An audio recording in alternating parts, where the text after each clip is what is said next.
Quero que você abra a sua Bíblia em Mateus.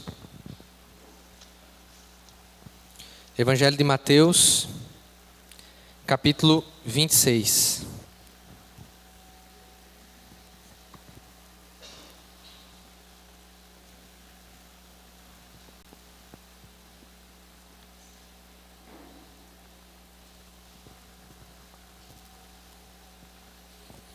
Mateus capítulo 26, nós vamos ler a partir do versículo 36. Mateus 26, a partir do versículo 36.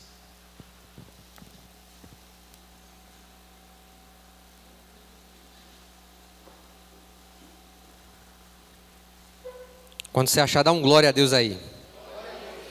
Amém, queridos? Primeiro culto do mês sempre é uma bênção, né? Tem uma apresentação, vamos ter Santa Ceia, mesa do Senhor logo mais.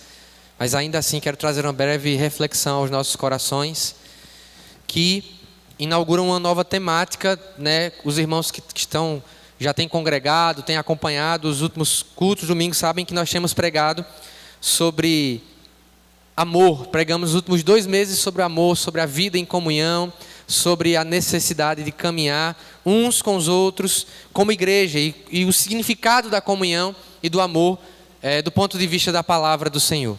Amém? Esse mês de setembro, pelo menos, nós vamos falar sobre um tema que está aí no seu informativo. Se você pegar o informativo do mês, na capa dele, na primeira parte, tem o que a gente chama de palavra pastoral. E o título da palavra pastoral é também o título da mensagem que nós vamos pregar hoje, né? Os irmãos devem lembrar que nós estamos no ano da misericórdia. Nós estamos no ano da entrega. Glória a Deus. 2024 é o ano da entrega. E o tema da mensagem de hoje, que a gente vai estar trabalhando ao longo desse mês de setembro, pelo menos, é o lugar da entrega. Diga isso. O lugar da entrega. Amém? E qual é o lugar da entrega? Nós vamos falar ao longo de todo o mês de setembro, pelo menos, sobre oração. Oração é o lugar da entrega do cristão. A oração é o lugar onde essa entrega que nós temos pedido a Deus, temos clamado, temos ensinado, ela acontece. Então que você prepare o seu coração, que você abra o seu entendimento para receber do Senhor a respeito da oração, em nome do Senhor Jesus. Mateus capítulo 26, a partir do versículo 36, mesmo assentados, mas com reverência, a palavra do Senhor diz assim o texto sagrado. Então Jesus foi com seus discípulos para um lugar chamado Getsêmani. E lhes disse: sentem-se aqui enquanto vou ali orar. Levando consigo Pedro e os 2 filhos de Zebedeu, começou a entristecer-se e a angustiar-se.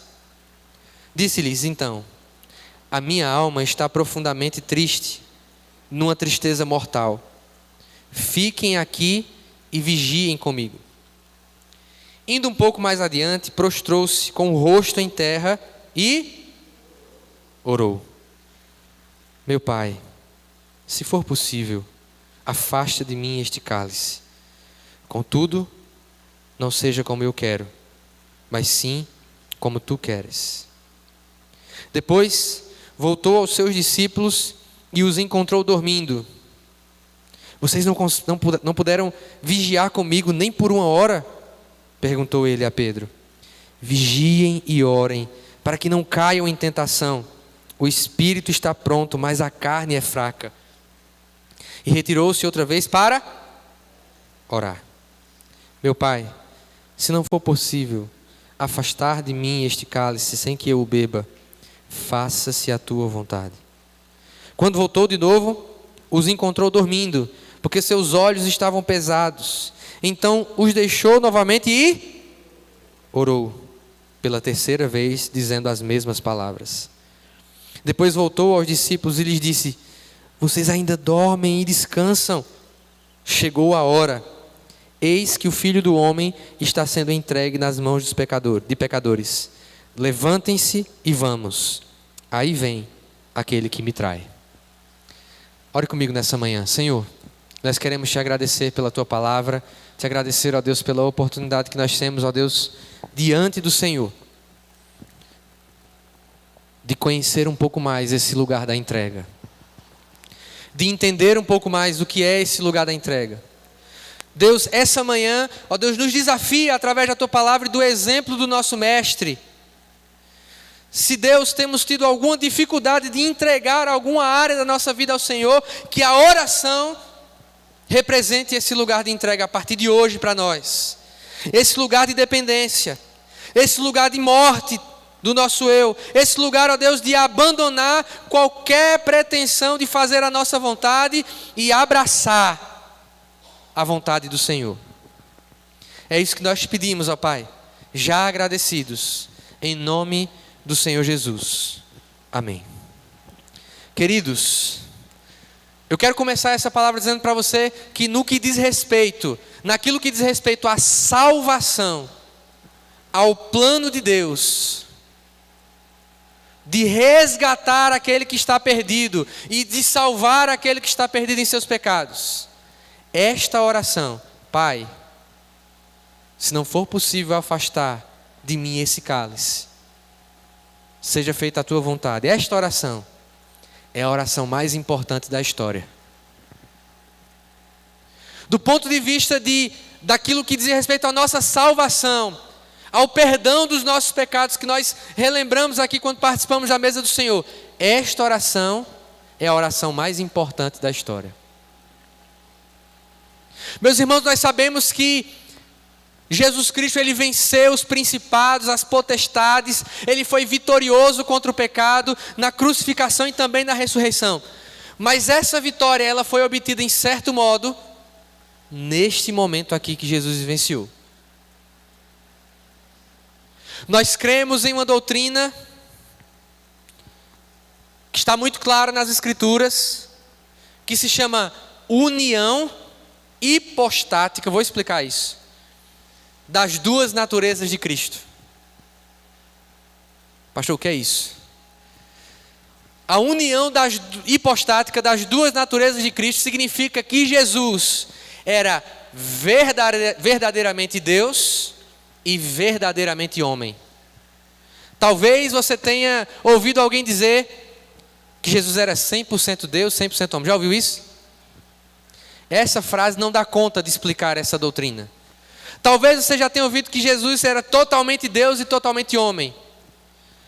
A única expressão da linguagem humana, do nosso conhecimento humano, que consegue expressar esse grande mistério de que Jesus era Deus e era também homem, não é nenhuma dessas duas frases, embora elas sejam usadas comumente pelas pessoas.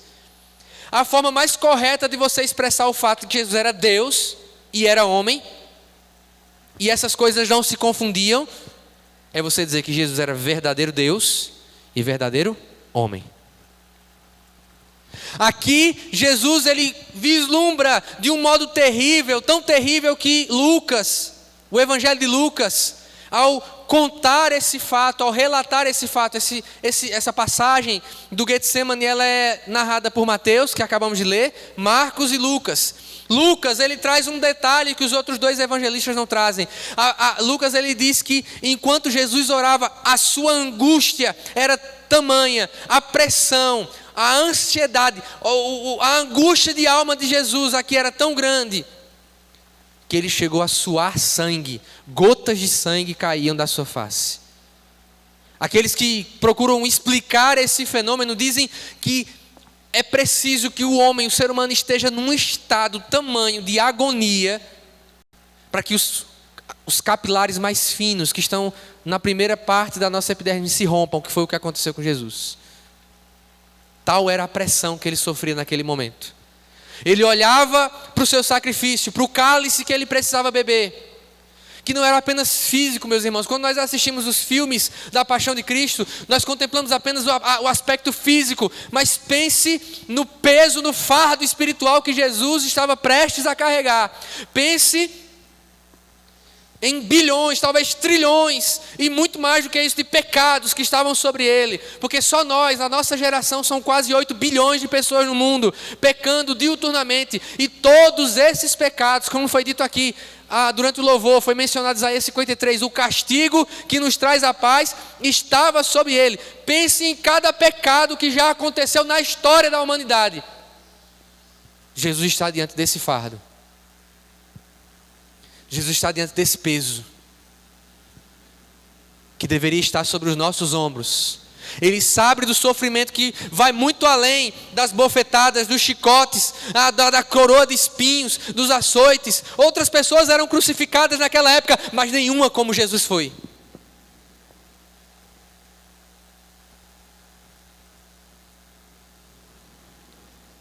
E Jesus, muito antes disso tudo acontecer, ele sabe que a única coisa que pode prepará-lo para esse momento, o único lugar onde a entrega total pode acontecer, antes que ela venha acontecer de fato, é a oração.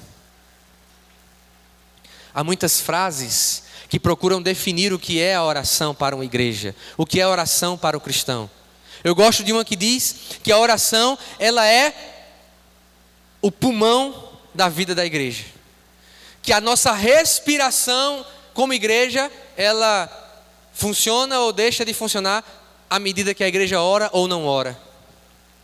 A sua vida espiritual, ela é plenamente definível, ela é plenamente metrificada, explicada, exemplificada pelo quanto você ora.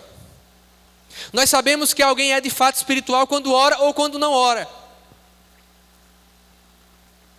E meus irmãos, falar sobre esse lugar da entrega é, em primeiro lugar, mencionar, meus irmãos, que esse Jesus que está sofrendo esta angústia que acabamos de ler aqui, que está diante do maior de todos os sacrifícios, e que está encarando ele também como um ser humano, que ele era, de carne e osso, com angústia, com sofrimento, ao ponto de que um ser celestial aparece ali para fortalecê-lo, para consolar enquanto ele ora. Este Jesus é o Filho de Deus. Este Jesus é um com o Pai. A Bíblia diz em Hebreus capítulo 1 que Deus falou de muitas formas nos tempos passados através dos profetas escolhidos por Ele. Mas nos últimos dias escolheu falar-nos através do Filho, ou seja, Jesus Cristo. E diz o texto de Hebreus capítulo 1, Ele é a expressão exata do ser de Deus. Ou seja, Jesus é Deus. E aprendemos aqui na escola bíblica dominical mais cedo sobre o que é uma seita. E muitas das seitas que existem hoje e que sempre existiram, elas são seitas porque negam a divindade de Cristo. Nós não negamos.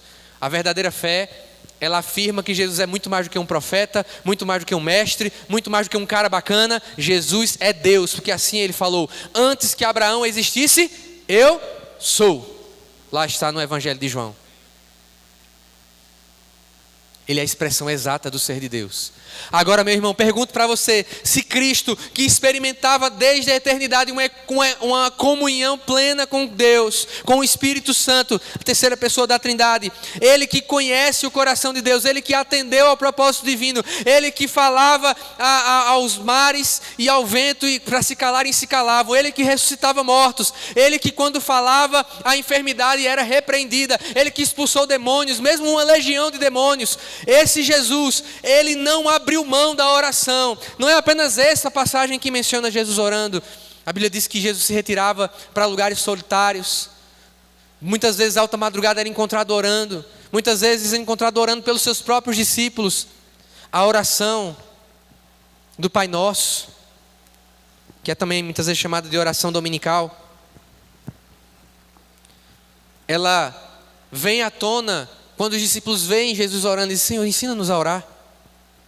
Então, meus irmãos, Jesus, ele vivia essa realidade da oração como a respiração do ministério dele. Por esses dias, o Brasil perdeu um dos seus, talvez a maior figura da televisão brasileira, que foi o Silvio Santos. E há uma frase do Silvio Santos que diz que o sucesso é não sei quantos por cento, não sei do que, e 90% de transpiração. O sucesso da igreja pode ter transpiração, pode ter trabalho, pode ter muitas coisas, mas o sucesso da igreja não vem dessas, vem da oração. O que é uma igreja bem-sucedida? Uma igreja que ora. O que é a igreja que cumpre o papel dela do ponto de vista espiritual? É a igreja que ora. E meus irmãos, não é à toa que desde hoje, qualquer época que você for ver. Eu estava lendo um livro do Charles Spurgeon, que tem lá na minha casa, chama O Melhor de Charles Spurgeon. E lá no Melhor de Charles Spurgeon tem um sermão em que ele dá uma bronca nos irmãos porque eles não iam para o culto de oração, que a igreja no culto de oração estava vazia. Eu fiquei até um pouco relaxado, porque se o príncipe dos pregadores enfrentava esse problema, eu estou livre. E eu vou poder dar bronca sempre que possível para você vir para o culto de oração. Para você priorizar a oração coletiva da igreja, sem despriorizar, sem deixar de dar importância à sua oração individual, ao seu tempo de busca a Deus. Eu quero dar 2 lições a respeito da oração para nós hoje, para que você entenda essa importância. Primeiro, a oração precisa ser algo comum para nós. O apóstolo Paulo diz em uma de suas cartas: orai sem cessar. Isso significa que eu estou andando para lá e para cá, eu estou indo lá para Toritama e no ônibus, Senhor, lá dentro do ônibus, ouve a voz do teu servo. Não. Isso significa que o cristão verdadeiro, ele está o tempo todo em íntima oração com o Senhor. Ele não deixa o seu pensamento desviar. A sua vida é um constante diálogo com Deus. As situações, elas são na verdade motivos para nós orarmos. Orai sem cessar. A oração deve ser comum. Às vezes, a gente tem medo de orar em público, né? Chama fulano para orar, né? Ora aqui pelas crianças. O pastor me chamou para orar. Nem sempre, meus irmãos, mas isso denuncia, às vezes, estou dizendo que é o seu caso, você tem timidez de orar em público, mas às vezes denuncia que a oração não é tão comum para a gente. A oração deve ser comum. Diga, dá um toque aí no ombro do seu irmão. Olha, torna a oração comum na tua vida, em nome de Jesus. Uma coisa natural.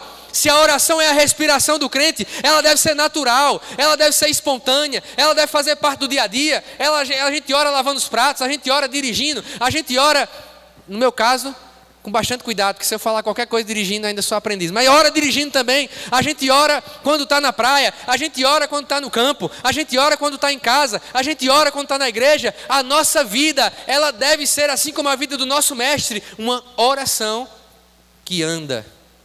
Uma oração que lava os pratos. Uma oração que dirige. Uma oração que prega. Uma oração que tira foto. Uma oração que faz todas as coisas. A oração é comum. Segundo lugar, a oração é extraordinária. Dizer que a oração é comum não quer dizer que ela opera efeitos comuns. Que ela é uma conversa comum. Que ela é um diálogo com Deus comum. Não, a oração, por mais simples que seja. Meus irmãos, veja, Jesus não orou por orações longas aqui. Não está fazendo uma oração longa ali. São 2 frases. Mas a oração é extraordinária. A Bíblia conta que 2 homens, Jesus contando essa parábola, publicano e um fariseu, foram orar ao Senhor. E o fariseu, a Bíblia diz, Jesus conta que ele orava de si para si mesmo. E diz, eu te agradeço, Deus, porque não sou como os demais homens, pecadores, né? Eu dou o dízimo de tudo que eu tenho, jejuo 2 vezes por semana, está tudo certo na minha vida espiritual. E a Bíblia diz que esse fariseu, ele saiu da casa de oração sem absolutamente nada diante de Deus. Mas havia um outro homem na parábola, um publicano, e Jesus faz de propósito, né? Poxa, Jesus faz umas coisas faz de propósito. O segundo homem é um publicano. É uma espécie de auditor da Receita Federal, 1000 vezes mais odiado do que o auditor de hoje em dia. Porque ele era um traidor da nação. Ele trabalhava para os romanos. Jesus pega esse homem, um publicano, e diz, ele foi para o templo também. E Jesus, ele não conseguia nem olhar para os céus. Batia no seu peito e dizia só uma frase: sê propício a mim, que sou pecador. A oração é extraordinária, porque diz Jesus, qual desses 2 homens saiu justificado diante de Deus? Eu digo que foi o segundo. Jesus fala. Não tem a ver com a quantidade de vocabulário que você tem. Não tem a ver com conhecimento ou quantos versículos você tem memorizado, embora quanto mais conhecemos da palavra, melhor ficam as nossas orações. Até porque se o maior líder do cristianismo depois de Jesus na terra diz que a gente não sabe como orar, apóstolo Paulo, diz que não sabemos orar como convém e que o Espírito Santo nos ajuda em nossas fraquezas. Se Paulo disse isso, meu irmão, nenhum de nós sabemos orar. Contamos com esse precioso auxílio. E a oração, meus irmãos, ela é poderosa. A oração, diz o texto de Tiago, ela é poderosa. A oração de justo é poderosa e eficaz, ou poderosa em seus efeitos. Então, meus irmãos, a partir do momento que nós enxergarmos como igreja que a oração é algo comum, mas que é também algo extraordinário, nós vamos entender um pouco do que Jesus está passando aqui. Se o Rei dos Reis, o Senhor dos Senhores, aquele que era aclamado como o Verbo vivo antes da criação de todas as coisas, se é por meio de Cristo que todas as coisas foram criadas, se esse Jesus não abriu mão da oração, meus irmãos, o que é que eu e você temos de achar de escolher se oramos ou não? É uma questão de sobrevivência espiritual. E eu temo que muitas vezes não temos entregado ao Senhor, justamente porque não desenvolvemos o nosso coração e a nossa vida no lugar de oração.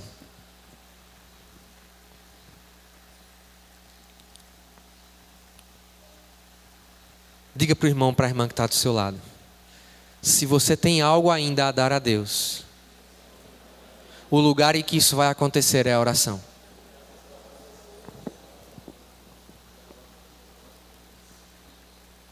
Eu quero encerrar, meus irmãos, essa manhã, essa breve reflexão, dizendo para você que a oração é o lugar da entrega.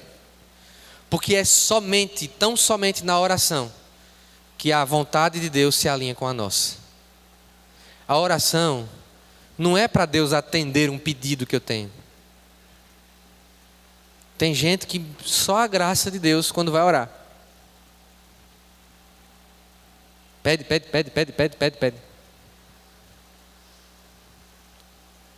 A oração não é para Deus me conceder alguma coisa.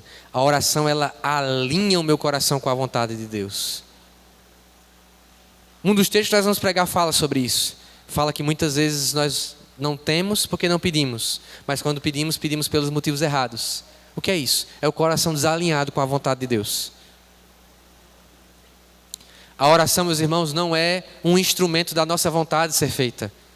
Se essa oração de Jesus nos ensina alguma coisa, é que a oração é um instrumento para a vontade de Deus ser feita. Aí você diz: pastor, mas eu tenho aquela história de Josafá, ou da oração de Neemias, ou da oração de fulano, que mudou uma realidade na Bíblia. Pessoas que fizeram uma oração e as coisas mudaram. Um grande exemplo na Escritura é Nínive. A Bíblia diz que Nínive era uma cidade assíria. A Bíblia não, a história diz também. Não só a Bíblia. Jonas foi para lá contra gosto, contra a vontade dele, foi pregar lá para aquela cidade. Percorreu a cidade toda em 3 dias. Há estimativas que dizem que Nínive tinha algo em torno de 100 mil habitantes naquela época de Jonas. Meus irmãos, no mundo antigo isso é uma baita de uma cidade. E Jonas percorreu a cidade em 3 dias, dizendo: arrependam-se e essa cidade vai ser destruída. Não, na verdade, nem arrependam-se, essa cidade vai ser destruída. A gente acha que a gente precisa da melhor pregação do mundo. O homem só disse, com toda a má vontade do mundo: vai todo mundo morrer. A Bíblia diz que os ninivitas, do menor ao maior, jejuaram, se humilharam, vestiram pano de saco diante do Senhor. Até os animais não puderam comer. E que Deus não mais trouxe a destruição que disse que ia trazer. Jonas ficou irritado. E alguém pode dizer: quer dizer que a oração dos ninivitas mudou a vontade de Deus? Não, Deus colocou os ninivitas no lugar que Ele queria, que era o lugar de oração, para entregar aquilo que era necessário entregar, e alinhar o coração deles com a vontade dEle, que era poupá-los. Entendeu qual é a diferença?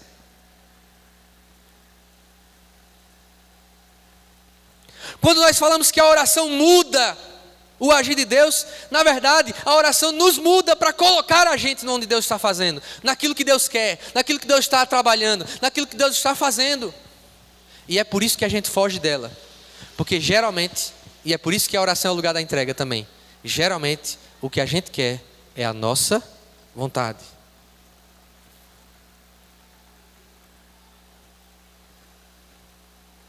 Se num jardim um homem e uma mulher tomaram uma decisão de abandonar a vontade de Deus, foi também num jardim, na prensa das oliveiras, que Jesus disse: seja feita a tua vontade. Se no jardim alguém que foi criado à imagem e semelhança de Deus negou toda a comunhão, toda a oportunidade de relacionamento com Deus que tinha, como era o caso de Eva e de Adão, foi também num jardim que o homem fez uma oração que permitiu que essa comunhão pudesse voltar a acontecer. Fique de pé. Porque eu tenho uma pergunta para você, só uma pergunta nessa manhã.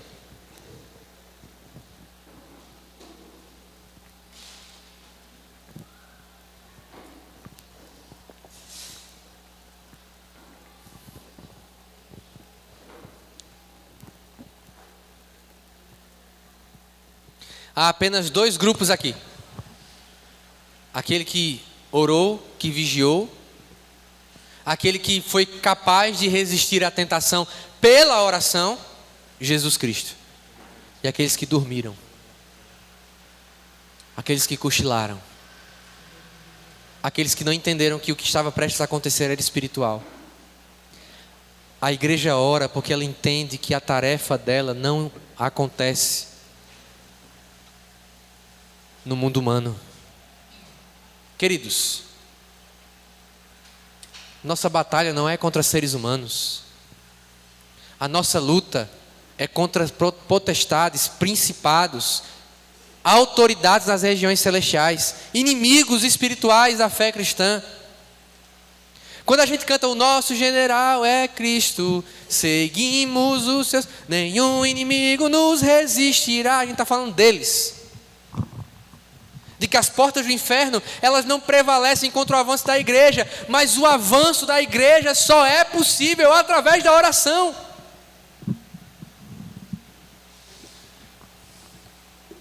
A entrega só é possível através da oração. E esse Jesus, que fez esta oração de entrega, estava prestes a lidar com um sofrimento que nós não temos dimensão.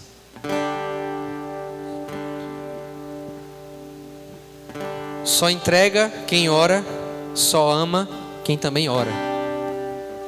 Jesus está expressando, está desde o princípio do seu ministério, na verdade, mas aqui ele está expressando um amor por todos aqueles que viriam a crer nele. Esta oração não foi só pelo pastor Davi. Esta oração foi para todo aquele que entende o tamanho, pela graça de Deus, entende o tamanho do pecado e o tamanho do amor de Deus. Só pode entender o tamanho do amor de Deus quem entende o tamanho do pecado. Eu entreguei minha vida a Jesus muito jovem, muito novo, com 12 anos de idade. Mas eu só tomei maior consciência dessa minha decisão quando eu vi o tamanho do pecado em mim. Quando eu vi o poder que o pecado tem de destruir a vida.